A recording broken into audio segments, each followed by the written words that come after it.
Yes, reka nizere ko mumeze neza cyane, reka nizere ko abakunzi ba Tas TV show ibintu byose ari très bien.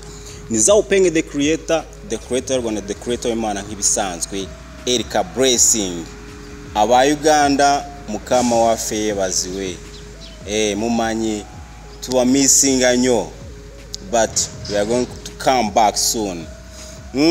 Uyu munsi muri my hood yacu nk'ibisanzwe murabizi turikatisha tukamenya ibyabereyemo ngo ni ibiki ngo bimeze bite. Murabona ko ntari ngiye nyine ndi kumwe n'umuntu hano je kubwanjye ndamuzi cyase muzimo gake, ariko mwebwe mudukurikiye ntabwo muzi ngo ninde. Reka atangire yibwira abakurikiranye Tas TV show. Karibu. Nanjye nitwa Teta Angelo, nkaba ndi kumwe hano n'icyamamare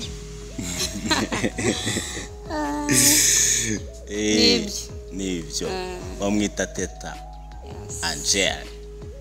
Ese kuki wisunga ngo icyamamare? Ubu uri kumwe n'icyamamare hano? Icyamamare arakuze. Okay, anyway rero ni nk'ibisanzwe murabizi ni kwa kundi my hood yacu tubakunda kubi, abantu ba hood tubakunda kubi. Salute Angelo, twishimiye kukwakira muri Tas TV show. Murakoze cyane. Mu busanzwe umeze neza? Meze neza mu buzima busanzwe. Witeka aracyakurinze. Nanabwira abakurikiranye Tas TV show bura ibintu byose no Witeka niwe wa mbere, utari kumwe nawe nta kintu wageraho. Everything no Witeka. So Angelo, hood yacu uri kuyibona gute? Uko ndi kuyibona rero ndabona ari hood nziza cyane. Kuko dusanzwe tubazi nibo tutabazi cyane, ariko turabazi kuko tujya tubabona. Niyo mpamvu tuba twemeye kubagana kuko ibyanyu byose bari byiza. Niyo mpamvu nyine akenshi dukunze kuba twabagana. Gusa abari na hood yacu ni nacyo cyambere. Nawe iyi hood si yawe? Ni yanjye cyane. Ni nayo ubamo kenshi. Anyway, ngira ngo rero uyu munsi mwumvishe umuntu turi kumwe nawe bamwita Angel Teta. Ni umukobwa wo muri hood yacu. Se uri umukobwa kokora cyangwa ndibeshye? Mu buzima busanzwe mu minsi iri imbere nari umukobwa, ariko ubu ngubu nanjye nsigaye nyine ndi umugore. Urubatse ufite urugo. Ndabona munabibona mwese. Ngira ngo babibonye ko ikimenyetso bagishyizeho tayari, ibintu bisigaye bitandukanye. Angel, reka mpita nanabikomozaho ibyo bintu kuko nyine n'ubukwe ikikwe cyawe nari nyirimo. Wari uhari, nabonaga rwose ibintu ari neza, uri kubikora neza. Mbikurikirana ku ruhande. Niyo mpamvu natekereje ndavuga ati reka nze nongere musuhuze wa muntu wadukorereye. Hari akantu kari sawa cyane. Yes, ngira ngo rero iyo party nari nyirimo. Nari nayitabiriye nigize umuntu kabisa uri kubikurikirana inyuma ukuntu. Ngira ngo abantu batamenye umuntu uri kubikurikirana uti ku buhanga bwa kamera za Tas TV show bamwita Drip Davis. Respect to you brother, komuzi bikurikirane neza. Anje, twigarukire. Nari ndi kumwe nawe mu kirori cyawe gutya, ndu mu cameraman, tujya mu murenge, ugize gutya ubora kamanitse. Abandi urababwira ati bye rwose. Nese narayobonaga ko nari ndi inyuma. None se ndibaza bira bintu wabyakiriye tumvaga bimeze bite? Bira bintu rero nyine bica mu nzira ndende kugira ngo bigereho, ariko iyo bibashe gukunda nyine ubona ari ibintu byiza, ubona nyine umuntu wese yabyishimiye, ukabona nawe ubwawe nyine umutima warakeye, nyine ukarushaho kunezerwa. Pati yari imeze neza byatari. Angel, umeze neza? Meze neza, nawe urabibona ntabukereye. Wabukereye. Uravuga ati reka nze nikoze muri Tas studio. Ari no babikurikiranye babanze babaze bimeze bitubundi. Wagwana byari bimeze bite? ngira ngo wowe ukurikiranye Tasi TV show nkumenyesha ko umuntu uri ku buhanga bw'ibyuma hanze ni umuntu wakamejeje cyane bamwita Drip Davis respect to you ndabona ariko yegeranye n'uwo bita Mama Yaga ngo baba bari ku buhanga bw'ibyuma hafi aho ngaho. So anyway Angel hudu yacu nk'uko twakomeje kubivuga imeze neza, wenda reka twigarukire kuri mariage yawe. Ugira gutya ubu urabisoje. Mba ndabisoje. Urabisoje.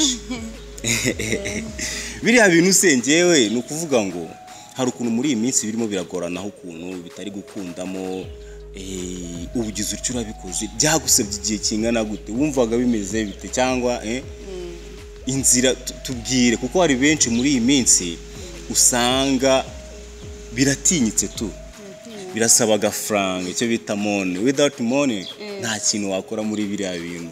We byari bimeze bite? Nyine nagerageje gutegura ndihe igihe birangira nyine bibaye n'Imana no gusenga binyura mu nzira nziza mbona birakunze. Nuko nyine undi mu mago.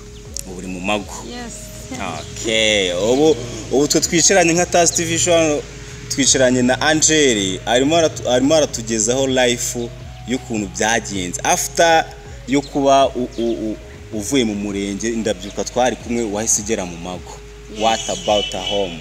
Bimeze bite, byifasha bimeze bite, dusangize. Nyigera nyine mu mago byakomeje kuba byiza, ndasenga mbyereka Imana ko ngiye kurwubaka, birangira nyine n'ubwo ndacyarurimo kugeza forever. Ukivuga n'akantu k'Imana byo ni nabyo buriya Imana niyo the first God, ibindi byose irabikora. Urumva ko ibintu byose ni ubunyunyusi. Nawe urabyumva nyine ibintu bari nizamvugo z'abiminsi nako zatwe dore nitwe twabyirutse nibyo ni ubunyunyusi, urumva ari muri honeymoon. Angel gusa nyine twishimiye kuba mwadusuye pe. Murakoze cyane kwishima. Nta kuntu tutabasura uko wadukoreye byiza kandi bitubera byiza, niyo mpamvu twatekereje turavuga ati reka tusubireyo tujye kumureba nyine yongere adusubize mu byo tuzapfa gukora. Niyo mpamvu twicaye aha kabisa, yongere abikurikirane akora ibindi bintu bikwiriye mu gihe gikwiriye. Ako niko bimeze, byose tuba twabifashijwemo n'Uwiteka kandi ni na byiza cyane. Wenda before yuko twendinga kano kaganiro tugeranye Angel, nk'umuntu ukiri aho ngaho akaba akuze, akaba atarimo atera ikirenge nk'icyo wenda wateyemo, akaba atarimo arashaka cyangwa se atarimo arashakwa bitewe n'ubuzima butandukanye, ko kubura amafaranga sinzi niba ariyo yayo impamvu, wamubwira iki, wamushishikariza iki? Icyo namushishikariza rero ni uko yasenga akabyereka Imana, akabasha gutera ikirenge mu cyacu nkatwe nk'uko twagiteye, tukabasha kuba twashakana n'abo twakunze, akagerageza gusenga mbese n'uwumukunda n'ugize ngo aramukunda nawe amukunda, bakagerageza kubigendana neza ku murongo kugira ngo babashe gutera intambwe nabo bakore nk'ibyo twakoze. Gusenga ariko nibyo bya mbere, ubanje kubiha Imana n'ibindi byose birakunda. Ari amafaranga urayabona, ukagira urugo rwiza, ibyo byose mbese Imana ikagenda ibicisha mu nzira nziza.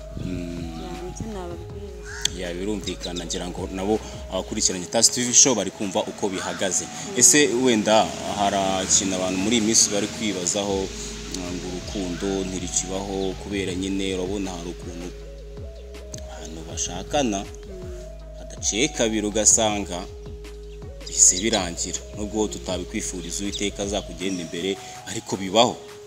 Ibintu tubona buri munsi kandi ibyo bintu urumva bigomba nyine, sinzi wowe muri makeya ubona biterwa n'iki? Ese nuko umuntu aba yaragiye adakunze undi, cyangwa se wenda nuko umuntu aba yaragiye hari icyo akurikiye, uwo bibona gute? Uko mbibona rero buriya niba ukundanye n'umuntu gerageza ubanze umucekinge neza umenye ngo umuntu ameze ate umuntu ateye ate naho bya bindi byo muri iki gihe byo gufata umuntu mukundanye mu minsi 2 ako kanya mubane ibyo bintu ntabwo ari sawa kugira ngo rero urugo rubashe kuba neza Imana ibashe kururinda nuko nawe wabigizemo uruhare ugasenga hanyuma noneho Imana byose ikabishyira ku murongo mukabasha kubaka rwa rugo rwanyu byose kubera Imana birashoboka byose kubera urukundo rwo ruriho urukundo rurahari ariko Imana nayo mwabigizemo uruhare Imana mukasenga nyine kugira ngo Imana byose bicishe ku murongo byose bibeho neza birakora Uwiteka niwe ubikora ngira ngo rero amugane n'ababandi baba bavuga ngo nta rukundo rubaho ahubwo sinzi ukuntu bakunda rubaho ikindi cyanyuma yakomeje gukomozaho cyane ni Imana usenga Imana kabisa ibintu byose birashoboka Angel wakoze kuba wadusuye namwe murakoze kunshimira twabishimiye pe muzagaruke n'ubutaha tuzagaruka nta kuntu ntagaruka yes yari Taz TV nk'ibisanzwe rero yari umutumirwa